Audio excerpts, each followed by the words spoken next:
আমি রসুল, আমি শুনতে পাচ্ছি, তোমরা জানো না তার কবরের অবস্থাটা কি। তো তোমরা এসো আমার সাথে, আমরা সবাই মিলে তার জন্য একটু মাগফিরাতের দোয়া চাই। হাদিসটা রিওয়ায়াত হয়েছে আবু দাউদ শরীফ, মুসলিম শরীফ, নাসাই শরীফের মধ্যে সহিহ হাদিস।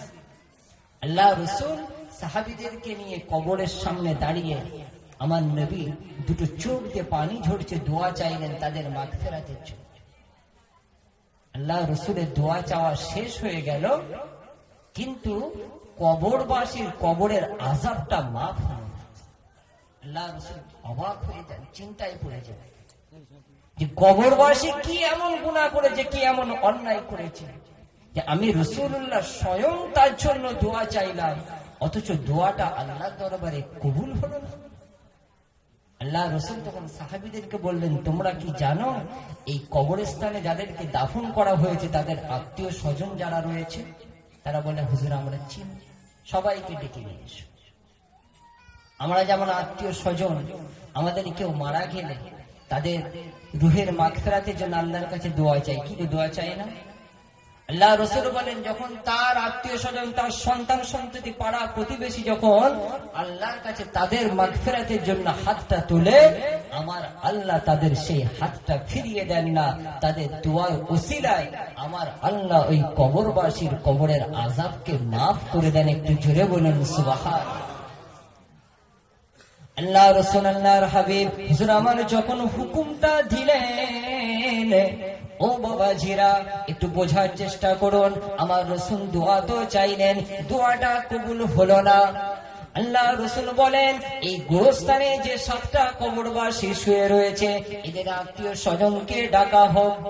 তাদেরকে ডাকা হলো, তাদেরকে নিয়ে আমার রাসূল আবার বলেন যে তোমরা আমার সাথে আল্লাহর কাছে হাতটা তুলে দোয়া চাও, তোমাদের কবরবাসী, তোমাদের আত্মীয় স্বজন যে কবরে শুয়ে রয়েছে তার কবরে আযাব হচ্ছে, হয়তো আমার আল্লাহ এই দোয়া চাওয়ার ওসিলায় তাদের কবরের আযাবটাকে মাফ করবেন। আল্লাহ রাসূল আত্মীয় স্বজনদেরকে নিয়ে আবার হাতটা তুলে দোয়া চাইলেন, দোয়া চাওয়া শেষ হলো, কিন্তু কবরের আযাব মাফ হলো না। আল্লাহ রাসূল অবাক হয়ে গেলেন যে কবরবাসীর আত্মীয় স্বজনদেরকে নিয়ে হাত তোলা হয়েছে, দোয়া চাওয়া হলো, তথাপি কবরের আযাবটা মাফ হয়নি। সাহাবীদের জিজ্ঞাসা করলেন, বাবা সাহাবী প্রত্যেকের আত্মীয় স্বজন এসেছে? একজন সাহাবী মাথাটা নিচু করে বলে, হুজুর বেয়াদবি মাফ করবেন, এই 7 জন কবরবাসীর মধ্যে 6 জনের আত্মীয় স্বজন এসেছে, কিন্তু একজনের আত্মীয় কেউ আসেনি। কেন? বলছে ওনার আত্মীয় বলতে সেরকম কেউ নেই, কেবলমাত্র একটা মা রয়েছে বাড়িতে, বৃদ্ধ মা। তো সেই বৃদ্ধ মহিলা তার আসার মতো ক্ষমতা নাই, তো বাকি 6 জনের সব কুটুম আত্মীয় স্বজনদেরকে হাজির করেছি, কিন্তু ওই যুবক ছেলেটার বাড়িতে তার যে বৃদ্ধ মা রয়েছে তাকে হাজির করতে পারে। আল্লাহ রাসূল হুকুম দিলেন, এক্ষুনি গিয়ে হাজির করো, যেভাবে হোক। বলবে আমি রাসূল হুকুম দিয়েছি, যেভাবেই হোক এই যুবক ছেলের মাকে কবরস্থানে নিয়ে আসা হোক। আল্লাহ রাসূলের হুকুম পেয়ে সাহাবীরা গিয়ে ওই যুবক ছেলেটার মাকে অনেক কষ্টে ধরে ধরে এই কবরবাসীর কবরের সামনে নিয়ে হাজির করল। আল্লাহ রাসূল তখন তার মাকে লক্ষ্য করে বলছেন, আচ্ছা বুড়িমা, আপনার সন্তান দুনিয়ার জমিনে কি রকম মানুষ ছিল? দুনিয়াদারি করার ক্ষেত্রে, চলাচল করার ক্ষেত্রে তার জীবন যাপনটা কেমন ছিল? এই বুড়িমা তখন বলেছিল, হুজুর আমার সন্তান শরীয়তের হুকুমটা মেনে চলত, 5 ওয়াক্ত নামাজ মসজিদে নববী শরীফে পড়ত, রমজানে রোজা রাখত, শরীয়তের হালাল হারাম হুকুমগুলোকে মেনে দুনিয়াদারি করত।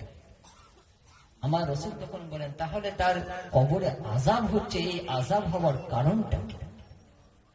আল্লাহ রাসূল যখন এই কথাটা বলেছেন, বুড়িমা থাকতে না পেরে দুটো চোখ দিয়ে পানি ঝরছে। নবী আমার জিজ্ঞাসা করেন, মা আপনি বলুন যে আপনার সন্তান যদি দুনিয়ার জমিনে এত ভালোভাবে দিনের হুকুম মেনে, শরীয়তের হুকুম মেনে দুনিয়াদারি করে থাকে, তাহলে তার এই কবরে আযাবের কারণটা কি? বাবাজিরা আমার, এ মুসলমান ঘরের ছেলেরা, এ নবীর উম্মত উম্মতিরা, আল্লাহ রাসূল আল্লাহর হাবিবকে লক্ষ্য করে এই বুড়িমা তখন বলেছিল, ইয়া রাসূলুল্লাহ, ইয়া হাবিবাল্লাহ, হুজুর, আমার সন্তান দুনিয়ার জমিনে তো শরীয়তের হুকুমটা মেনে চলতো, অনেক কষ্ট করে আমার ছেলেকে মানুষ করেছিলাম, সেই সন্তান বড় হবার পর শরীয়তের প্রত্যেকটা হুকুম পালন করত। যখন আমার সন্তান যুবক হলো, সন্তানের বিয়েটা দিলাম, বিবাহ হয়ে যাওয়ার পর আমার ছেলে আমার সাথে ব্যবহারটা খারাপ করতে শুরু করে দেয়।